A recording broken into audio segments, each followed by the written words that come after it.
తిరుపతి లడ్డూ పవిత్రతను కాపాడాలని, లడ్డూ ప్రసాదాన్ని అపవిత్రం చేసిన నీచులను కఠినంగా శిక్షించాలని డిమాండ్ చేస్తూ భారతీయ జనతా పార్టీ ఆందోళన చేపట్టింది. శనివారం బీజేపీ నేతలు సబ్ కలెక్టర్ను కలిసి వినతిపత్రం అందించారు. ఈ సందర్భంగా వారు మాట్లాడుతూ, హిందువులను దెబ్బతీయాలన్న కుట్రలో భాగంగా దేవాలయాలను కూల్చడం, దేవుని రథాలను కాల్చడం, మత మార్పులు చేయడం జరుగుతుందన్నారు. ప్రపంచ ప్రఖ్యాతి పొందిన కలియుగ దైవం వెంకటేశ్వరుని లడ్డును అపవిత్రం చేసిన గత ప్రభుత్వ టీటీడీ అధికారులను కఠినంగా శిక్షించాలని డిమాండ్ చేశారు. తిరుపతి లడ్డు అపవిత్రం చేసిన వ్యక్తులను వెంటనే తిరుపతి లడ్డు పవిత్రతను తిరుపతి లడ్డు పవిత్రతను తిరుపతి లడ్డు పవిత్రతను తిరుపతిలో లడ్డు అపవిత్రం చేసే వ్యక్తులను వెంటనే తిరుపతి లడ్డును అపవిత్రం చేసిన వ్యక్తులను వెంటనే భారతీయ జనతా పార్టీ భారతీయ జనతా పార్టీ తిరుపతి పవిత్రతను ఖచ్చితంగా వాళ్ళని క్షమించాలి. అదేవిధంగా రిపీట్ కాకుండా ఉండాలంటే ధార్మిక కేంద్రాలు అన్నింటికి సంబంధించిన బోర్డులు పెట్టుకొని తిరుపతి కొండ మీదనే ఉద్యోగం చేస్తారు. వెలిగించినా కానీ మళ్ళీ రాజకీయ పార్టీల సపోర్ట్తో అట్లే నిర్వహణ చేస్తారు. భారతదేశం మొత్తంలో నాకు పెద్ద ధార్మిక కేంద్రం కాబట్టి దాన్ని కాపాడాలి. దాన్ని పోలీసు వాళ్ళు పట్టించుకోవాలి. ఎవరు మేము అక్కడికి పోతే పడవలు మేము నమ్ముకున్న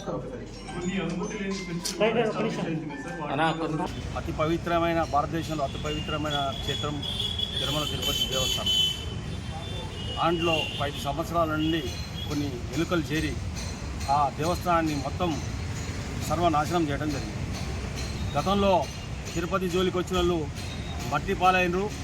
ఈరోజు కూడా చెప్తున్నాను, తిరుమల తిరుపతికి ఎక్కడైతే అపవిత్రం చేస్తారో మట్టి కలిసిపోతారు. వాళ్ళ చరిత్ర లేకుండా పోతుంది. గతంలో 5 సంవత్సరాల నుంచి ఒక పుణ్యక్షేత్రాల మీద ఊళ్ళు కులగొట్టారు, రథాలు తగలబెట్టారు. హిందువుల యొక్క మనోభావాలను చాలా రకాలుగా ఇబ్బంది పెట్టారు. ఇకనైనా ఈరోజు జరిగింది మామూలు విషయం కాదు. ఇది పరమాచార్యులు ఎంతమందో ఆ లడ్డూని తీయడం జరిగింది.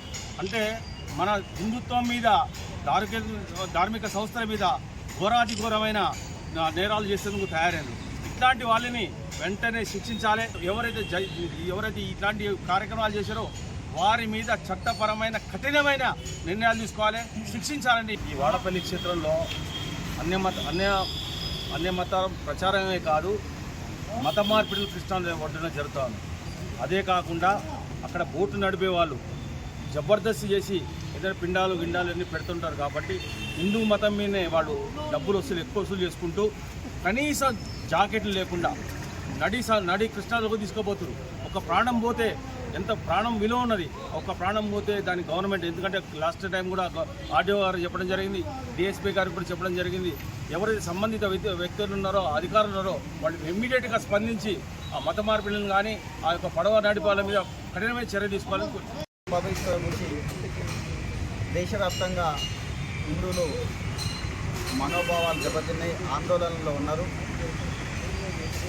ఆ విధంగా చేయడానికి కారణము రాజకీయ పార్టీలు తిరుపతిలో పెత్తనం చేయడం, ధార్మిక క్షేత్రాల మీద రాజకీయ పార్టీలు పెత్తనం చేయడమే ఈ విధంగా దీనికి కారణం. తిరుపతిలో ఉన్నటువంటి కమిటీని తిరుపతి నుంచి వచ్చే ధనాన్ని ప్రజలందరికీ పంచుతున్నారు.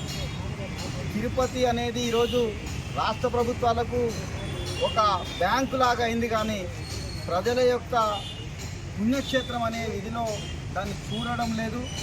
కాబట్టి ఇక నుంచైనా సరే ప్రభుత్వాలు పట్టించుకొని ఎట్టి పరిస్థితులైనా దాన్ని ఒక బ్యాంకు లాగా కాకుండా కొన్ని కోట్ల మంది ప్రజల యొక్క ఆరాధ్య దైవమైనటువంటి కలియుగ దైవం వెంకటేశ్వర స్వామికి అన్ని విధాలుగా పూర్వ వైభవం వచ్చే విధంగా చూసి అన్ని ఆచారాలను పునరుద్ధరించి ప్రజలకు అందుబాటులో ఉండాలి, దాని వ్యాపారం చేయకుండా ఉండాలని కూడా కోరుకుంటున్నాం. ముఖ్యంగా అన్య మతస్థులు అధికారంలోకి రావడం ద్వారా ఏం జరుగుతుంది ఈ దేశంలో అని చాలామంది కమ్యూనిస్టు క్వశ్చన్ వేస్తారు. ఏమయ్యా క్రిస్టియన్ అయినటువంటి జగన్ అధికారంలోకి వస్తే ఏమైంది అని. ఇదే అయింది. విజయవాడలో గుళ్ళు కొట్టిండ్రు, రథాలు తగలబెట్టిండ్రు, మత మార్పిళ్ళు చేసిండు. అతనికి ఇన్స్ట్రక్షన్స్ భారత రాజ్యాంగం నుంచి కాదు, వాటికన్ సిటీ నుంచి ఇన్స్ట్రక్షన్స్ రావడం వల్లనే అంత సాహసానికి కూడుకున్నాడు. ఆయన తండ్రి కూడా 7 కొండలు కాదు 2 కొండలు అన్నాడు. ఆ పంచభూతాలలో కలిసిపోయిండు. జగన్కు కూడా నిజంగానే ఇది కనుక నిజ నిర్ధారణ కమిటీలో 100% చేయకూడని పాపం జగన్ చేసినట్టు, జగన్ ప్రభుత్వం చేసినట్టు తేలితే కనుక ఖచ్చితంగా భగవంతుడు శిక్షిస్తాడు. ఇది తిరుమల తిరుపతి దేవస్థానంలో జరిగిన అపవిత్రం ఏదైతే ఉన్నదో మొదటి నుండి భారతీయ జనతా పార్టీ చెప్తూనే ఉన్నది. హిందువులని టార్గెట్గా పెట్టుకొని హిందూ దేవాలయాల్ని అక్కడక్కడ నేలమట్టడం చేయడమే కాకుండా హిందువులని మతమారి చేయాలనే దురుద్దేశంతో ఏదైతే పూనుకున్నారో ఈరోజు కళ్ళ కట్టినట్టుగా భగవంతుడు తిరుపతి వెంకటేశ్వర స్వామి అందరికి కళ్ళు తెరిపించే విధంగా ఈనాడు చూపించిండు. ఇకనైనా పునః శక్తులు మొత్తము నిన్న మొన్నటి దాకా ఎనలేని సెక్యులరిజం అని మాట్లాడిన కాంగ్రెస్ పార్టీ ఏంది, టీఆర్ఎస్ ఏంది, సిపిఎం లేదు. హిందువులు అంటే సుల్కర భావంతో మాట్లాడి హిందూ దేవస్థానాలను కించపరిచే స్థాయిలో మాట్లాడారు. ఈనాడు మీ నోరు ఎందుకు లేస్తలేదు?